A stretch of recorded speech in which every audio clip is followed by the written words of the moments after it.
Tudo bem, pessoal? Sejam bem-vindos a mais uma aula. Então, essa aqui falando um pouquinho do exercício 2, né? Fazendo aí algumas considerações para a gente concluir essa etapa, né, do markup e do ponto de equilíbrio. Aulas anteriores, resumindo aí o exercício, o exemplo 1, para eu explicar essa metodologia. Aqui eu já vou apontar as principais análises, trazendo os resultados, né, para que vocês possam usar esse vídeo, essa videoaula, como uma referência da correção, para ver se o entendimento está no mesmo caminho, se vocês estão conseguindo absorver tudo. Então, a gente tem a estrutura do exercício, basicamente é a mesma, tá? Algumas modificações aqui em relação aos valores dos produtos, em relação às despesas operacionais e também a estimativa de vendas. Eu mantive as questões 4 e 5 iguais por uma questão de comparação, para que vocês possam perceber esse processo, nesse ciclo. Então, aqui a ideia da questão 5 é a gente responder justificando, que é o que eu quero fazer para vocês, para ver, né, para que vocês possam ter esse norte, essa referência em relação ao resultado obtido, tá bom? Então, na primeira questão, a gente pede o preço de venda, né, e esse preço de venda ele é calculado pela mesma sistemática que nós estabelecemos antes. Então, a primeira coisa que você vai fazer é trazer as informações para cá, atualizar, né, essa tabelinha se estiver usando o Excel, se estiver fazendo à mão, conseguir fazer o cálculo efetivo aí. Primeiro, achar esse subtotal de custos e despesas variáveis, né, lembrando daquela ideia das casas decimais, então 6%, 0,06 e assim sucessivamente. Depois a gente coloca isso para o índice, que é o markup divisor, né? 1 dividido ou 100, se estiver usando o percentual cheio, o 6, o 2 e tal. Dividido, então, por 1 menos o índice que a gente encontrou, né, o subtotal.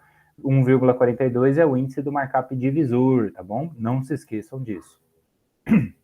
Perdão, e aí depois a gente faz o cálculo do preço de venda baseando-se no custo unitário, né? Fazendo essa multiplicação do índice pelo próprio custo unitário do produto e replicando essa fórmula para os 4 produtos aqui, então. Para o ponto de equilíbrio eu já expliquei bastante também, comentei na última aula, a ideia do trimestral, do anual, a gente conversou um pouco sobre isso. E aí na estimativa de venda atualiza a tabela, né, para encontrar os totais, para ter essa dimensão do que vai ser a DRE ao longo do tempo. Só um instantinho. Tentando limpar aqui para ficar melhor, para não ficar essa coisa ruim da voz. Bom, então na DRE a gente começa a responder algumas perguntas, né? Na questão 4, depois de montada a DRE, a gente encontra aqui qual é o produto que apresenta o maior resultado líquido para a empresa. Aqui manteve-se o produto 3, como a gente pode ver, quando a venda é feita em separado, né? A gente está olhando apenas esse quadradinho aqui, a gente observa que o resultado líquido desse produto foi de R$38.800, quando comparado aos outros, a gente entende, então, o produto 1 prejuízo, o produto 2 prejuízo, e o produto 4 com 6.800 de lucro. Percebam, mais uma vez, que como a venda é separada, cada um deles está trabalhando com custo fixo cheio, né? E aqui a gente está falando de um custo fixo multiplicado por 12, né? O custo fixo mensal multiplicado por 12 meses, tá bom? Tomem só esses cuidados aí. E quando a gente faz a venda conjunta, a gente observa o quê? O rateio do custo, né, por 4 produtos. Mais uma vez, o critério aqui ele é genérico, então a gente só dividiu o total pelo custo por 4 produtos, né, os 12 aqui meses já multiplicados também. Então, aqueles mesmos 37.200 foram rateados de acordo aqui com o produto. Podemos fazer por participação, podemos fazer por consumo, existem vários critérios.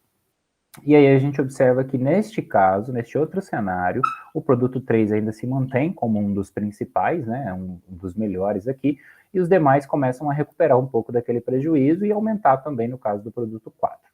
Mas nos dois cenários, o 3 ainda é o melhor, né, de acordo aqui com a nossa precificação, de acordo com as características. E na letra B, a resposta continua a mesma. Por quê? Porque eu quero que vocês gravem esse raciocínio. No caso em que há prejuízo, qual que é o mínimo de vendas a ser alcançado? É realmente o ponto de equilíbrio. E aí basta você olhar o ponto de equilíbrio para buscar essa informação. Então, quem teve prejuízo? Produto 1 e produto 2. Olha só, a quantidade mensal, trimestral e a quantidade anual. Se a gente faz aquele comparativo, né, a quantidade anual aqui do produto 1 e do produto 2, a gente já observa as diferenças. Então, para o produto 1, faltou pouquinho, né? Ele ficou com 10 unidades a menos ali, quase empatando receita e despesa. Já para o produto 2, ele teve um prejuízo maior e ele ficou mais distante desse ponto de equilíbrio. É isso que eu quero que vocês me respondam, né? Essa é a justificativa que a gente tem que apresentar, ou seja, a leitura e a interpretação do que a gente aprendeu. Na questão número 5, para não estender muito esse vídeo, Eu questiono para vocês os dois cenários, né? E aí, só para reforçar aquela sistemática, olha só. Se ela optar por vender apenas o 1 e o 4 ao mesmo tempo, ela vai ter um aumento de vendas de 20% no produto 4. Então aí eu vou lá e observo qual foi a quantidade do produto 4. Foram 5.500 unidades. Aumento isso em 20%, né? Calcula aí os 20% a mais, para poder chegar a esse montante de 6.400. O produto 1, a gente viu que ele estava dando prejuízo na venda solitária, né, na venda individual, mas ele se reequilibra quando a gente faz uma venda conjunta.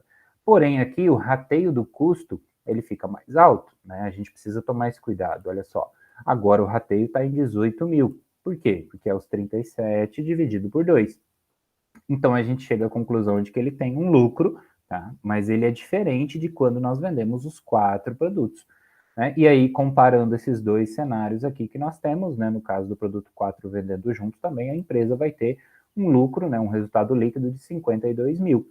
Essa é a conclusão que nós temos que chegar. Se houver um aumento no produto 4, há um reequilíbrio do produto 1, ao mesmo tempo que há um aumento exponencial do lucro que nós já tínhamos no produto 4.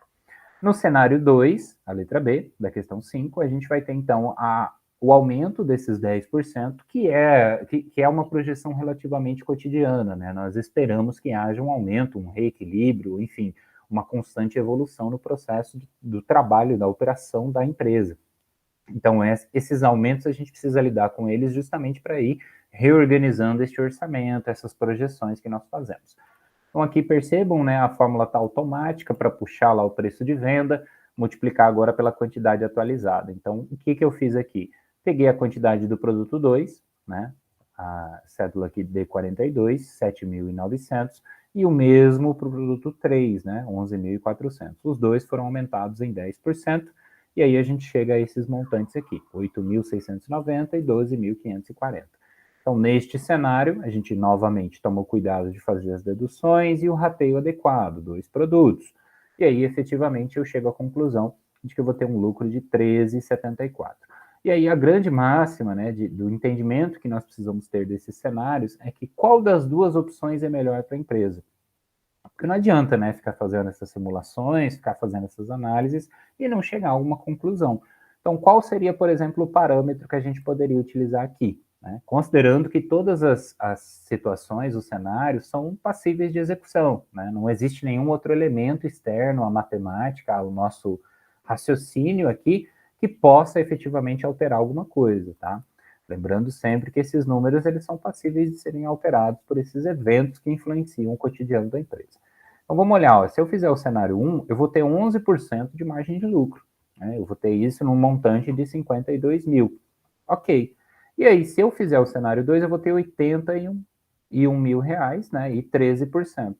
Então aí eu só preciso interpretar essa informação. Eu vou faturar mais, eu vou ter um custo aqui relativamente mais alto, só que isso no final das contas compensa. Né? Se tudo correr bem dentro da estatística que a gente está estabelecendo aqui, da métrica, a gente vai ter um resultado melhor pelo cenário 2 com esses 10% apenas. Então, nem sempre aumentar 20%, 30% em um vai ser o suficiente. Aqui a gente equilibrou e está trabalhando com 2 produtos que já tinham relativamente um saldo positivo, né? A gente já tinha uma análise aí deles anteriormente. Então, basta que você observe e compare. Qual seria a resposta aqui? Ah, é só cenário 2? Não, é cenário 2 justificando-se a margem de lucro. Enquanto no cenário 1, a gente vai ter ali um resultado de determinado valor, de determinado percentual, e no cenário 2 a gente vai ter outro resultado. Então, se a ideia da empresa nesse momento é, por exemplo, alcançar esse resultado de lucro, né, esse lucro líquido aí, com maior valor, maior volume, isso é uma justificativa. Né? Pode ser que a empresa, num determinado momento, ela esteja buscando outro cenário, ela esteja buscando redução de custo, e aí talvez a outra opção se justifique, por causa de questões de fluxo de caixa, de outras circunstâncias, tá bom? Então, os cenários servem para a gente explorar esse aspecto imaginatório, né, a fim de que eu possa interpretar essas informações. Aí, uma vez que eu decorei, que eu entendi, que eu, enfim, compreendi que seja essa leitura de uma DRE, de uma demonstração, ou qualquer outra informação que seja ela contábil ou financeira, matemática, etc., eu vou conseguir tomar decisões melhores, tá? Então, essa aula era apenas para apresentar esses resultados e fazer o comentário em cima dessa questão mesmo, para que vocês pudessem se nortear na hora de escrever a resposta.